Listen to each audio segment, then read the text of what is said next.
بسم اللہ الرحمن الرحیم۔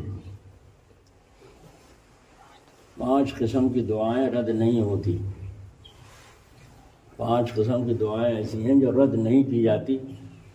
حضور اکرم صلی اللہ علیہ وسلم ارشاد فرماتے ہیں اللہ تعالیٰ 5 قسم کی دعائیں رد نہیں فرماتے۔ نمبر 1 مظلوم کی دعا، اور مظلوم کی دعا اللہ تعالیٰ فوراً قبول کر لیتا ہے۔ ظلم کرنے سے بچنا فرض ہے۔ اب مظلوم کون ہے اس کو بھی سمجھ لو۔ کبھی انسان ماں باپ سے لڑ جاتا ہے تو ماں باپ مظلوم ہو گئے، ماں باپ سے بدتمیزی سے بات کر لی، ماں باپ کا دل دکھ گیا، بس ظلم ہو گیا۔ دل کا دکھانا، دل کو ستانا، اسی کا نام تو ظلم ہے۔ اس سے ساری عبادت ناش ہو جاتی ہے۔ ایک بڑھیا رات بھر عبادت کرتی تھی اور دن بھر روزہ رکھتی تھی، مگر زبان کی نہایت خراب تھی، سارا محلہ اس سے تنگ تھا۔ آپ صلی اللہ علیہ وسلم نے فرمایا ہی فی النار، یہ عورت جہنم میں جائے گی۔ اب وہ عورتیں بھی اپنے گریبان میں منہ ڈال کر دیکھیں جو اپنے شوہروں کو ستاتی ہیں، اور وہ مرد بھی اپنے گریبان میں منہ ڈالیں جو ذرا ذرا سی باتوں پر بیویوں کو ستاتے ہیں اور اس کی آہ لیتی ہیں، اور وہ رو رہی ہے، تڑپ رہی ہے، تنہائی میں رو رہی ہے، شوہر کے سامنے آنسو پونچھ لیتی ہے، حالانکہ وہ بیچاری نمازی بھی ہے، تلاوت بھی کرتی ہے، مگر پھر بھی ستائے جا رہے ہیں۔ اب اگر اس کے آنسو نکل آئے تو جس قدر باپ اپنی بیٹی کی مظلومیت سے غمگین ہوتا ہے، اللہ تعالیٰ کو اس سے زیادہ ناراضگی ہوتی ہے ان لوگوں سے جو اپنی بیویوں کو ستاتے ہیں۔ اسی طرح بیوی بھی شوہر کو نہ ستائے۔ بخاری شریف کی حدیث ہے، ایک بدکار عورت نے دیکھا ایک کتا پیاس سے مر رہا تھا، قریب ہی ایک کنواں تھا، مگر اس پر رسی یا ڈول کچھ نہیں تھا۔ فنزعت خفها فاوسقه بخمارها فنزعت له من الماء فغفر لها بذلك۔ اس عورت نے اپنا موزہ نکالا، پھر اسے اپنے دوپٹے سے باندھ کر کنویں میں ڈالا اور اس میں پانی بھر کر کتے کو پلایا، جس سے وہ زندہ ہو گیا، اس کو سانس آ گیا۔ حضور اکرم صلی اللہ علیہ وسلم فرماتے ہیں اس عمل سے اس بدکار عورت کی مغفرت ہو گئی۔ دیکھو پانی اللہ کا اور پلانے والی اللہ کی، اور اللہ کی طاقت سے کام کر رہی ہے، لیکن چونکہ اپنا ارادہ اس میں شامل ہوا، اس ارادے کی برکت پر اللہ نے بحال فرما دی۔ دیکھو ایک کتے کو خشک کرنے پر اللہ کی مخلوق کے ساتھ اچھے اخلاق پر اس کی مغفرت ہو گئی۔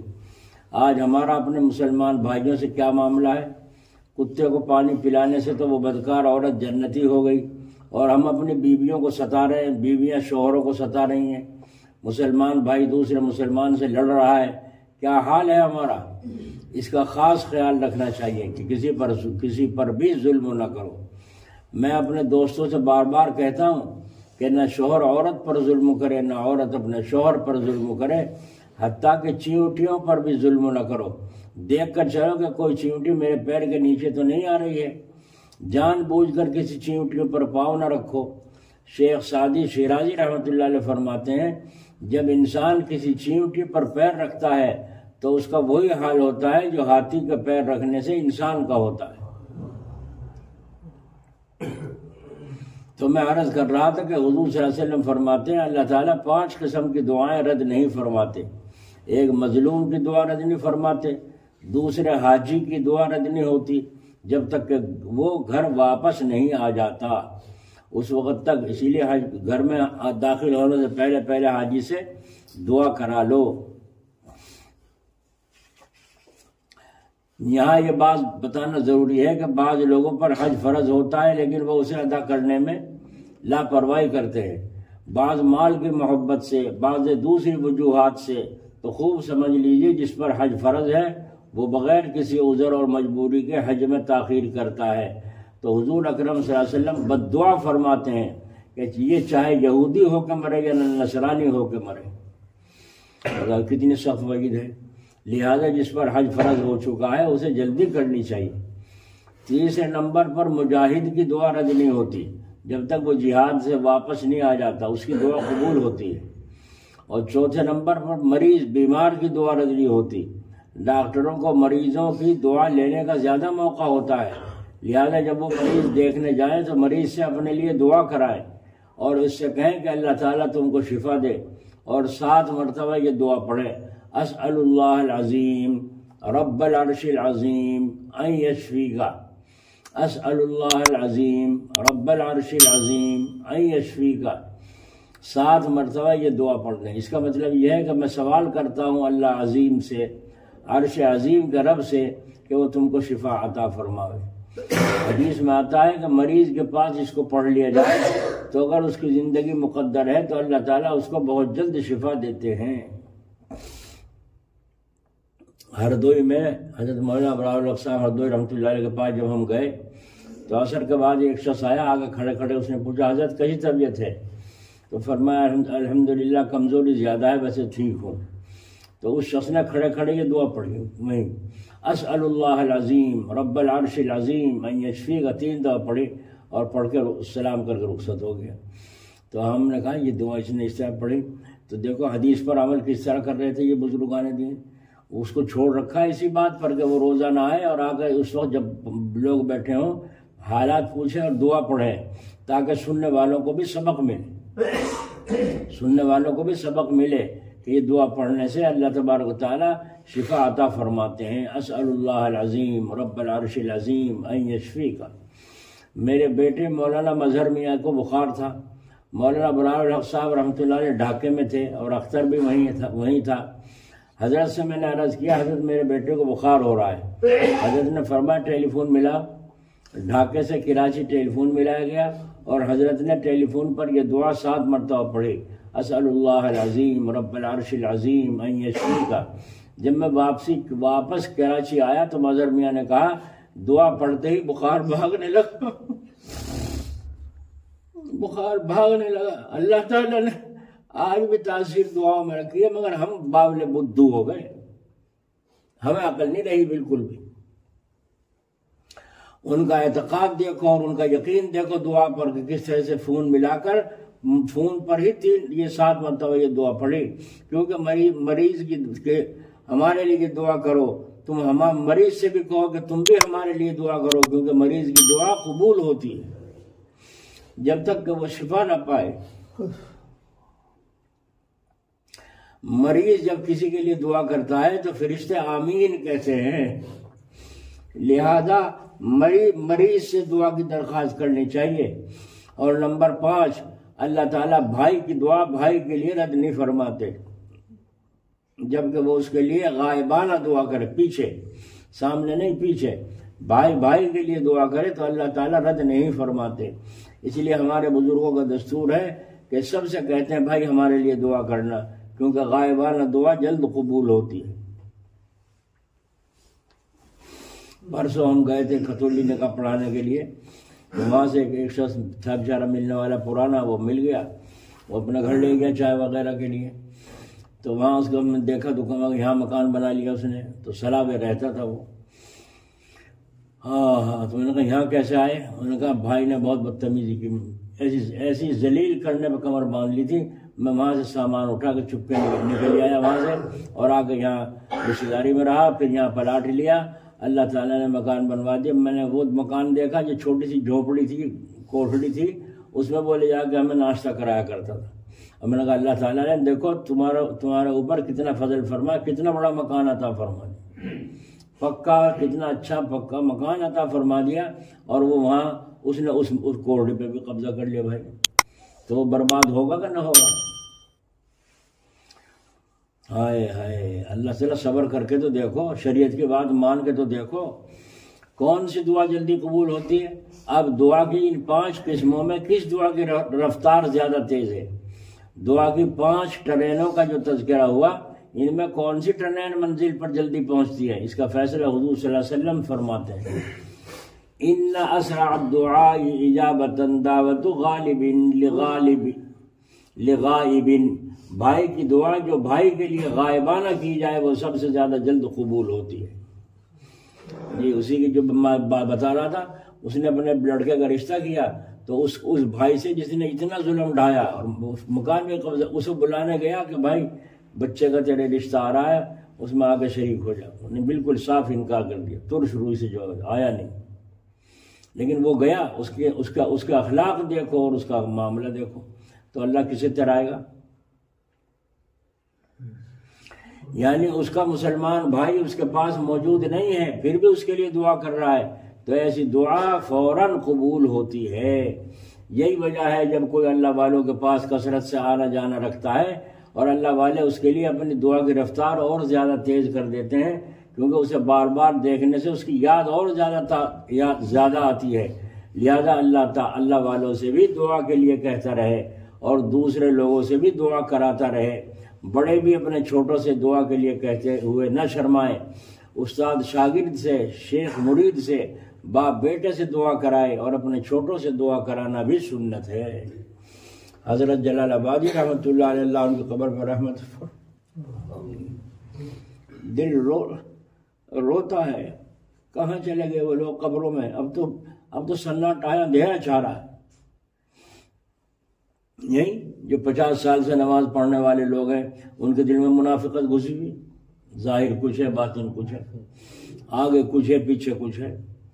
تو کہاں ہے وہ انسانیت؟ ختم ہو گئی بالکل. اسی لیے میرا دل کسی سے نہیں ملتا. میں صاف کہتا ہوں، کسی کو برا لگے اچھا لگے. کیوں کہ جب بھی اٹھا کے دیکھیں، جس کو بھی اٹھا کے دیکھیں، دم مادہ ہی نکلتی ہے ہی نہیں کوئی. حضرت جلال آبادی رحمۃ اللہ نے فرمایا ان سے، مریدین سے، بھائی میرے لیے دعا کرنا. دعا تو آپ حضرات کرتے ہی ہوں گے، یہ تو یقین ہے. شیخ کے لیے مرید دعا نہ کرے گا تو اور کون کرے گا؟ اور وہ مرید جس کو محبت ہو، یہ فرمایا. اور پھر فرمایا آپ حضرات دعا تو کرتے ہی ہوں گے، لیکن میرا کہنا بھی تو فرض ہے. میرا کہنا بھی تو فرض ہے. یہ آپ سن لیں، سب اللہ والوں کا ایک ہی رنگ ملے گا اس شریعت کے معاملے میں. فرمایا اپنے چھوٹوں سے بھی دعا کراتا رہے، بڑے بھی اپنے چھوٹوں سے دعا کے لیے کہتے ہوئے نہ شرمائے. استاد شاگرد سے، شیخ مرید سے، باپ بیٹے سے دعا کرائے. اپنے چھوٹوں سے دعا کرانا بھی سنت ہے. کیا ہے؟ چھوٹوں سے دعا کرانا کیا ہے؟ حضرت عمر رضی اللہ عنہ عمرہ کرنے جا رہے تھے. انہوں نے حضور صلی اللہ علیہ وسلم سے عرض کیا، مجھے اجازت دیجیے کہ میں عمرہ کراؤں، مجھے اجازت دیجیے میں عمرہ کراؤں. آپ صلی اللہ علیہ وسلم نے فرمایا، اے اخی اشرکنا فی دعائک ولا تنسنا، اے میرے بھائی مجھے اپنی دعاؤں میں شریک رکھنا، بھولنا نہیں. عمرے کے لیے جا رہے ہیں تو بتاؤ، سید الانبیاء صلی اللہ تعالی علیہ وسلم حضرت عمر رضی اللہ عنہ سے دعا کے لیے فرما رہے ہیں. لہذا اپنے چھوٹوں سے بھی دعا کراؤ. سب سے جلدی دعا اس کی قبول ہوتی ہے جو اپنے مسلمان بھائی کے لیے غائبانہ دعا کرے. غائبانہ دعا کرے. اندازہ ہو جاتا ہے آپ حضرات کو کہ کون کتنا ہے، کون سا بھائی مجھے کتنا چاہتا ہے، کون سا بھائی کتنا چاہتا ہے. تو سب کے لیے دعا کرو اور اپنی فکر پہلے کرو جی کہ اللہ تعالیٰ ہمیں معاف فرمائے. سب سے زیادہ کمیاں میرے اندر ہیں. دوسروں کی کمیوں پر نظر نہ لے جاؤ، اپنے کمیوں پر نظر لے جاؤ، مگر دوسروں کی کمیوں پر آگاہ کرتے رہو. شاید وہ سمجھ جائے. اللہ تعالیٰ اپنے فضل سے. تو پہلے لوگ کتنے پکے تھے، اتنے پکے تھے، اگر عید کی نماز میں امام صاحب نہیں آئے تو لوگ عید کی نماز نہیں پڑھتے تھے، نہ کوئی پڑھا سکتا تھا. بس قاضی جی کا انتظار ہوتا تھا. اگر وہ نہیں آئے، چلو بھائی قاضی نہیں آئے کیا کریں، مجبور ہو گئے. تو لوگوں نے کہا فلاں پڑھا دے گا. کیوں پڑھا دے گا فلاں؟ جب ان کا حق ہے وہ پڑھاؤں گے. منع کر دیا. اگر کوئی بولنا بھی تو بولتا نہیں تھا. چلے گئے. اگلے دن قاضی جی آئے تو اگلے دن عید کی نماز ہوئی. یہ حالت تھی پہلے. جلال آباد میں تھانہ بہن کے قاضی جی تھے، وہ نماز پڑھانے آیا کرتے تھے جلال آباد میں. پہلے سے ان کے باپ پڑھاتے تھے، پھر وہ ان کے لڑکے پڑھانے لگے عید بقرعید کی نماز. تو وہ قاضی جی آیا کرتے تھے نماز پڑھانے جلال آباد میں. حضرت جی موجود ہوتے تھے اور حضرات موجود ہوتے تھے، مگر جب تک قاضی جی نہیں آ جاتے تھے نماز نہیں ہوتی تھی. جو ٹائم مقرر تھا اسے چاہے آدھ گھنٹہ زیادہ ہو گیا، مگر سب کے سب بیٹھے ہوئے ہیں، قاضی جی کا انتظار ہے. قاضی صاحب آئے، آ کر کے جب جمعہ پڑھایا. اللہ تعالیٰ اپنے فضل و کرم سے ہمیں سمجھ عطا فرمائے.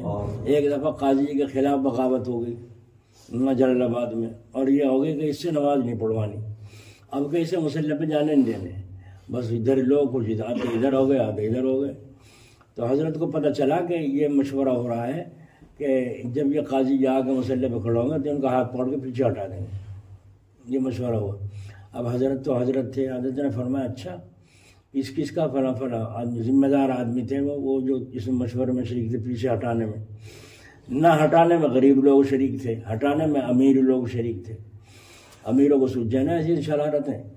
تو آپ نے حضرت رحمۃ اللہ علیہ نے ان کو بلایا جو ذمہ دار تھے, ان کو بلایا اور بلا کے غیور علی خان صاحب سے کہا, فرمایا میں نے ایسا سنا ہے ایسا مشورہ ہو رہا ہے. فرمایا ہاں حضرت ایسا مشورہ ہے.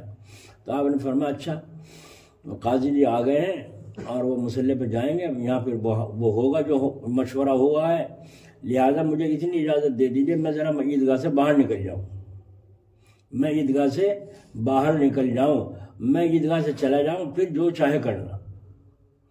بس حضرت اٹھے تو خان صاحب نے پکڑ لیا فوراً. فرمایا حضرت ایسا نہیں ہو سکتا, اگر آپ چلے گئے تو ہم برباد ہو جائیں گے. حضرت کو اٹھنے نہیں دیا, یہاں تک کہ فرمایا تو پھر قاضی صاحب سے آپ خود کھڑے ہو کر کے نماز پڑھوائیں, پھر کوئی نہیں بولے.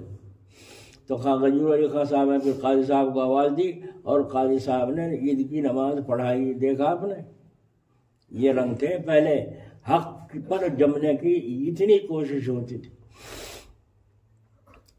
بھورے خاں تھے وہاں جلال آباد میں, اور مفتی نذیر صاحب رحمۃ اللہ علیہ, اللہ ان کی قبر پر رحمت فرمائے, یہاں اس ممبر پر بیٹھ کر یہاں مفتی صاحب نے بیان فرمایا تھا. جن لوگوں نے سنا یاد ہو تو حضرت نے فرمایا تھا ان کا قصہ بھورے خاں کا, کہ وہاں ہندوؤں نے مینٹیں لا کے ڈال دی مندر بنانے کے لیے مسلمانوں کے محلے میں. تو مسلمانوں نے رکاوٹ کی, بھائی وہاں بناؤ اپنے محلے میں, یہاں کیوں بناؤ مسلمانوں کے محلے میں, یہاں خامخواہ کا جھگڑا کھڑا کرو. وہ اینٹیں لا کے ڈل گئیں لیکن مسلمانوں نے بننے نہیں دیا. اب جب الیکشن کا موقع آیا تو بھورے خاں نے الیکشن کے لیے ووٹ مانگے, تو انہوں نے ہندوؤں نے کہا ہم سب ووٹ آپ کو دیں گے مگر ہماری اینٹیں پڑی ہیں یہاں مندر بنوا دو.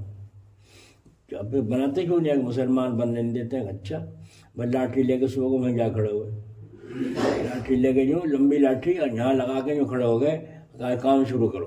کام شروع کرا, مسلمان آئے, باہر دیکھا تو خان صاحب کھڑے, ڈر کے مارے چھپ گئے, ہو گئے مندر بن کے تیار ہو گئے. دیکھا اپنے ایمان کے حال مسلمانوں کا, آج دنیا کی وجہ سے یہ حال ہے. یہاں تک کہ جب بھورے خاں کا انتقال کا وقت قریب آیا تو 2 دن پہلے ایسی بے چینی لگی کہ کبھی سرانے کبھی پائیں تھی, کبھی سرانے کبھی پائیں تھی, یہاں تک کہ روح نہیں نکلتی تھی. تڑپ رہے تھے, لوگوں نے سوچا دماغ میں کمی آ گئی, چارپائی پر بھاگے پھر رہے, کبھی پریشان. وہ قاضی جو تھے تھانہ بون سے ملاقات کے لیے آئے خان صاحب کی. آگے جب قاضی جی بیٹھے تو خان صاحب چین سے ہو گئے اور بات کرتے رہے بہت دیر تک.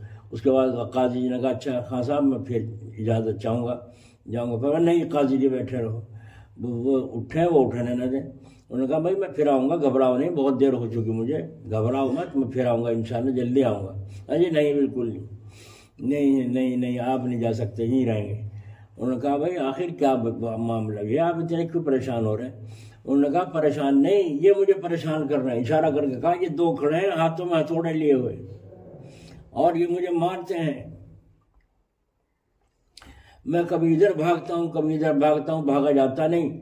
یہ مجھے مارتے جب سے آپ آ کے بیٹھے ہیں, جب سے یہ الگ کھڑے ہوئے ہیں. اگر آپ یہاں سے چلے گئے تو یہ مجھے پھر مارنا شروع کرے. تو آخر قاضی صاحب تھوڑی دیر بیٹھ کے کہاں تک بیٹھے رہتے, بہانہ بنا کے وہاں سے اٹھ کے چلے. اور پھر خان صاحب کو وہی حالت, کبھی سرانے کبھی پائیں تھی. گھر والوں نے رسی سے چارپائی پر جوڑ دیا. اسی حالت میں روح پرواز ہوئی. جی یہ مفتی صاحب نے یہاں قصہ سنایا تھا جلال آباد کا. تو بھائی اللہ تعالیٰ ایمان کی حفاظت فرمائے. آدمی جوش میں دنیا کے لالچ میں پتہ نہیں کیا کیا کر گزرتا ہے. تو دعائیں کہاں سے قبول ہوں گی. اسی لیے بھائی کے حق میں پیچھے وہی دعا کرے گا جس کے اندر اللہ کا خوف ہوگا, اور جس کے اندر اللہ کا خوف نہیں وہ کیوں دعا کرے گا. اسی لیے جو نمازی یہاں کہتے ہیں بھائی فلاں کے لیے دعا کرنا, تو قرآن کے ساتھ دعا کرنا چاہیے. اب تو کوئی سن نہیں رہا کون دعا کر رہا کون نہیں کر رہا ہے.